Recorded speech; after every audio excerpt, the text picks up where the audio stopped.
torque sensors because of that reason. Hello, fellow e-biker there. I never can do this on folding bike usually. I feel like I can go without my hands on the handlebar. And I normally can't do this with a folding bike.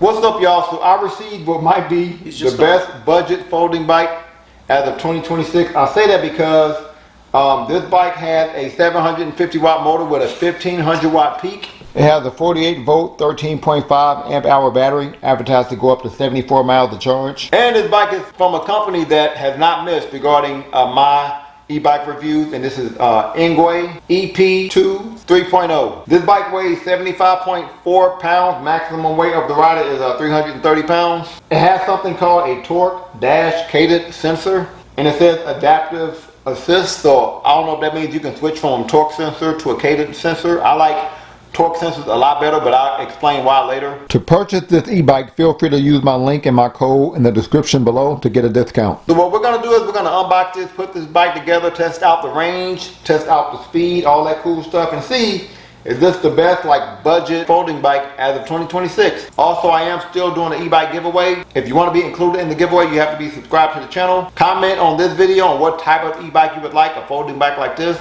a moped style e-bike, full size e-bike. Comment below, subscribe, and when I get to 40,000, I'm giving one of y'all an e-bike. And to help me put this bike together, I have my brother, e-bike connoisseur Tayo. So let's go ahead and get this bike put together. She said the hell he don't. Come on.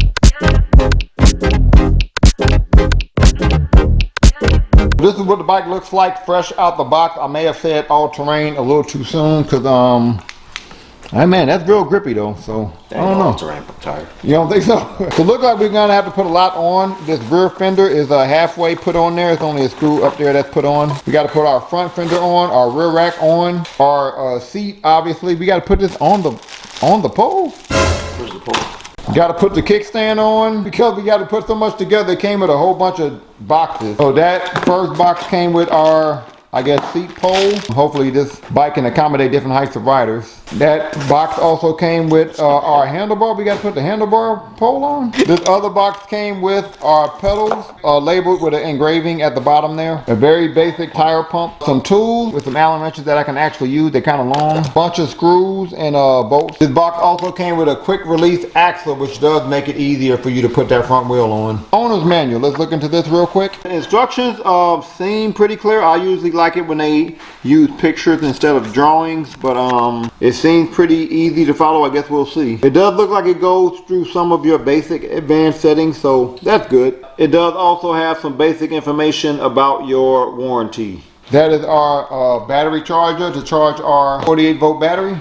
So we're also going to have to connect the handlebar, I guess, and the handlebar stem, and we're also going to have to install our semi-beefy, I guess, headlight on, and we got to put our rear light on. So it's a lot we got to put together with this bike. Hopefully this won't take us all day. We're also going to have to put our 20 by 4, I guess, street. I guess this is like a street tire, but it is a Chow Yang tire. Chow Yang, my favorite e-bike tire, because not only are they very durable, at least that's been my experience, they're also pretty grippy, including these. We have to install that, but the first thing we're going to do is we're going to go ahead and install our kickstand.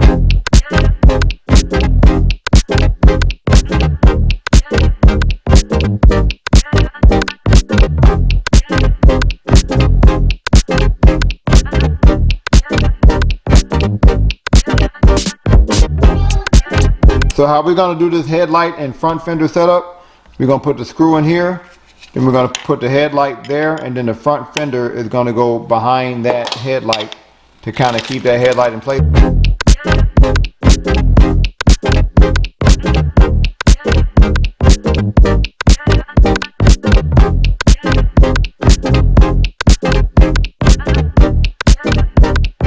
We're now gonna go ahead and take all of this off so we can put our handlebar stem on. We're gonna go ahead and fold this handlebar stem because in order to tighten this up, we gotta screw these here, and we also gonna have to screw that back in there in order to tighten up our alignment. So we're gonna align it, tighten this up, and then tighten the 2 screws on the side.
So we got this bike put together, took us about, I would say, 40 minutes. The dimensions of this bike is pretty standard for a folding bike. It's about 5 feet 5 inches from wheel to wheel. The seat at its lowest point from the floor is about 2 feet 8 inches. The handlebar, which is adjustable, and that's one of the benefits of having this more like vertical swivel handlebar, is you can raise this handlebar up. At its lowest point is about 3 feet 11 inches from the floor. I love the design of this bike for a folding bike, especially with the look like reinforced body right here. That's by the battery.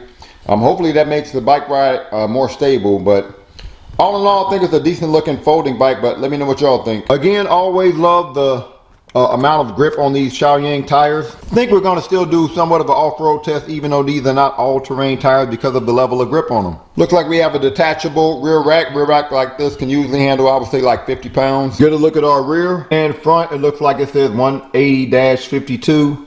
Tektro hydraulic brakes. We do have some suspension on the front of the bike, but looks like we can just open up or lock out the suspension. Let's say you're on a flat surface, you want to lock it out. We're going to go ahead and open it up here. When your suspension is open, on the other side of your front fork, you do have a preload. I normally don't talk about this preload feature on these bikes because it doesn't make that much of a difference. But if you want to stiffen your suspension, you turn it to the right. If you want to loosen it, turn it to the left. Give y'all a look at this front suspension. This handlebar is a little wider than the handlebar you would normally get for a folding bike. It's about 2 feet 3 inches wide.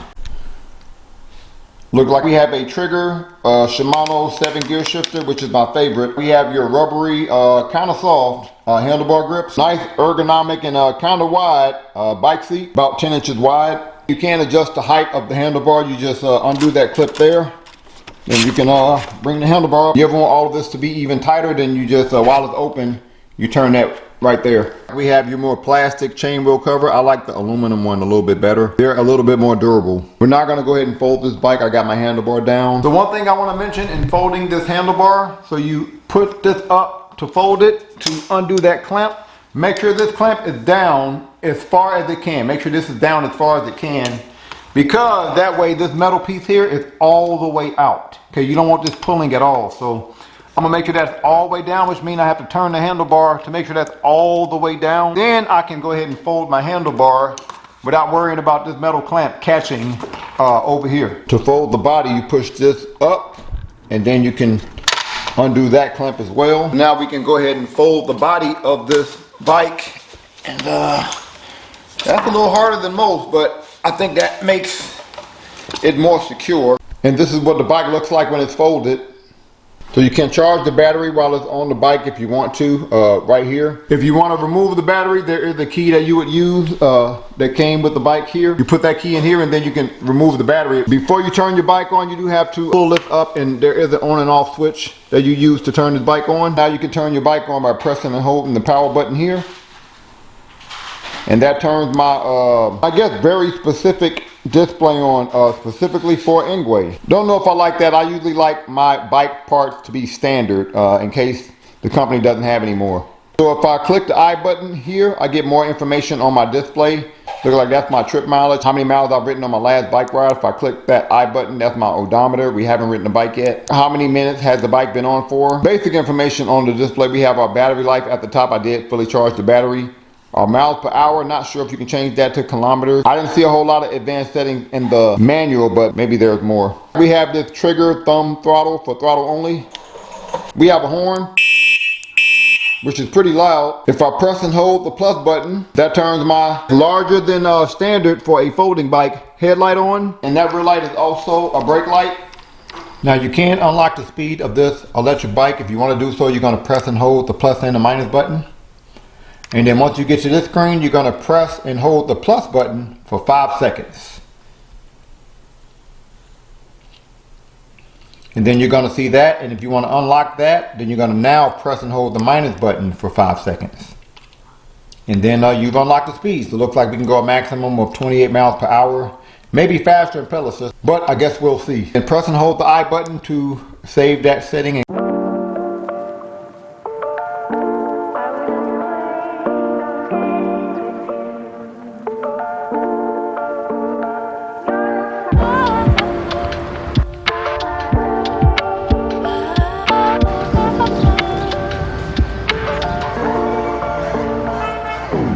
So I think this bike is pretty much perfect for urban areas.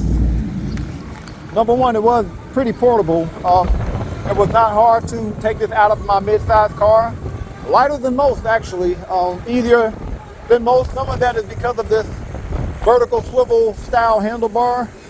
It folding does make it easy to transport.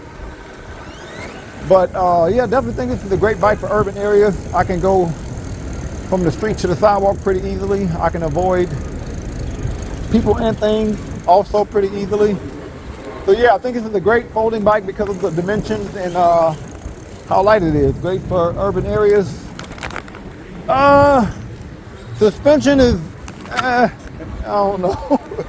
I do wish it had full suspension. Really easy to go from the street to the sidewalk, things like that.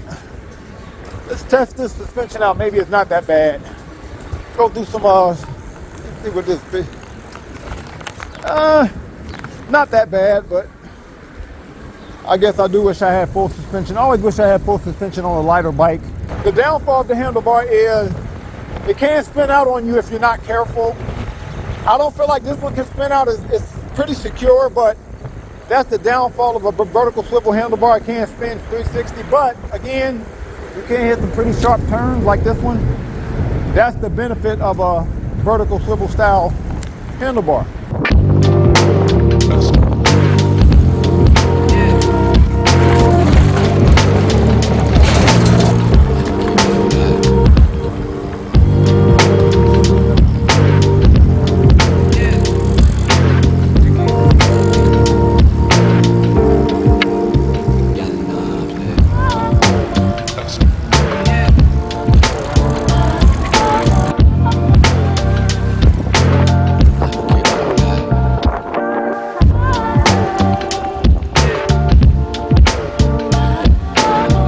Engwe EP-2, what are your thoughts? I think that this is a decent beginner's bike. The reason why I say beginners is because it doesn't go too fast. Also because it doesn't accelerate too fast. The seat is comfortable. I am not a fan of this.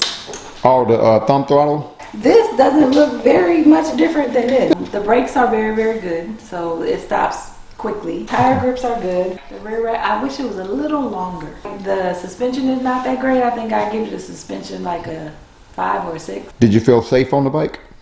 Yeah, I felt safe on the bike. I do think that with it being a folding bike and this thing, you do have to have like everything lined up perfectly to have the ultimate safety. Yeah. So what you get this bike on a scale from 1 to 10?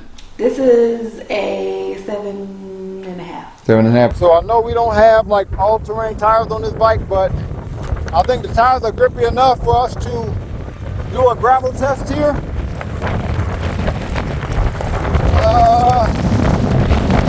A little slipping, which is to be expected, but it's not too bad. It's not too bad. Let's go ahead and brake here.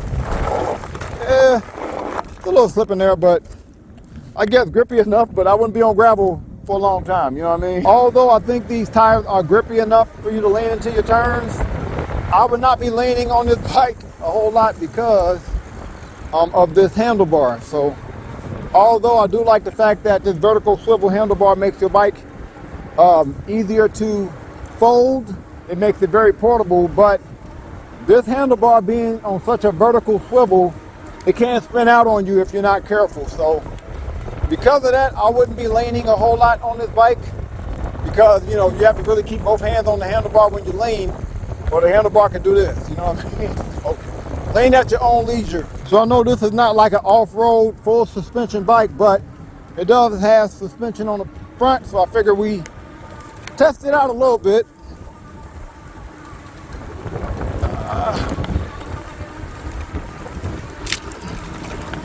All right. Yeah, I guess it's not too bad. You can definitely tell it's not a full suspension bike, but it's not shaking as crazy as some other e-bikes that I've had that's not full suspension, so it's okay. I do wish they had like a front suspension where you could adjust the compression a little bit more. It's okay. You know, I get a suspension like a 5 on a scale from 1 to 10. So I love torque sensors over like speed sensors because I feel like the speed sensor is just sending you to the max speed as soon as you pedal. So then you can end up ghost pedaling. You know what I mean? Look like mode 10 takes you up to 10 miles per hour. I'm gonna switch it to mode 3. Watch this. So as I pedal, right, it's gonna give me the speed based on how hard I'm pedaling. So it ends up being a more natural feeling, more gradual speed. I love this way better than I barely pedal and it just sends me to the max speed immediately. And I don't even feel like my pedal is being considered. So great pedal assist. I'll give y'all an example of what I'm talking about, right? So if I try to ghost pedal here, I lose speed. You see that? That's also why I like a torque sensor. But if I give it some go there with my pedal, then I can get up to the max speed gradually though, based on how hard I'm consistently pedaling. It looks like mode 3 takes me up to, what is this? Like 22 miles per hour. Let's go ahead and brake here. Great brakes. Man, I love hydraulic brakes too. So I'm 5'11", 6 feet with shoes on. The great thing about these kind of folding bikes, even though it might look a little awkward, because you can raise and lower the handlebar, you can raise and lower the seat. It can accommodate people of different heights. So at my height, where I have the settings now, is perfect for me. I'm like in a more commuter style posture, which I like with these kind of bikes, because I feel like I can free up my other hand to do stuff.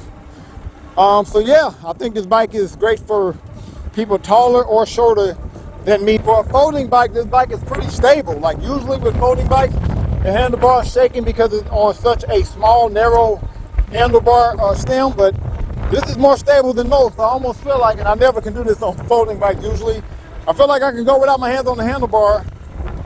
Yeah. And I normally can't do this with a folding bike because they're usually really shaky because of the folding technology on the handlebar, but I feel pretty comfortable going with no hands on this folding bike. So we're not gonna go max speed pedal assist. See how fast we go here? 21. And it's a bit gradual again because of the torque sensor. Now I do ghost pedal a little bit in mode 5. 26, 27, 28. All right, almost 29. We're now gonna go max speed throttle only, so I'm not pedaling. Let's see what we can get up to on max speed throttle only. The bike is pretty gradual, so we got up to 25 pretty gradually, right? So 27, 28.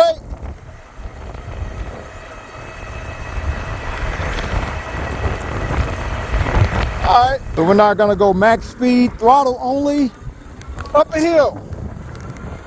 It's a pretty steep hill, 35, 40 degree hill. The hill also has a turn on it. We're gonna see how much speed we lose going up this hill. So we're going into the hill at, what, like 24 miles per hour? Going into the hill now and the turn.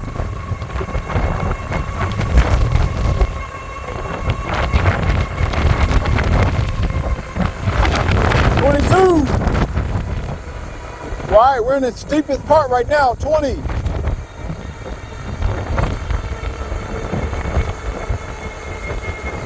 All right, 18, 17, 15, 14. Well, not quite. All right, 15.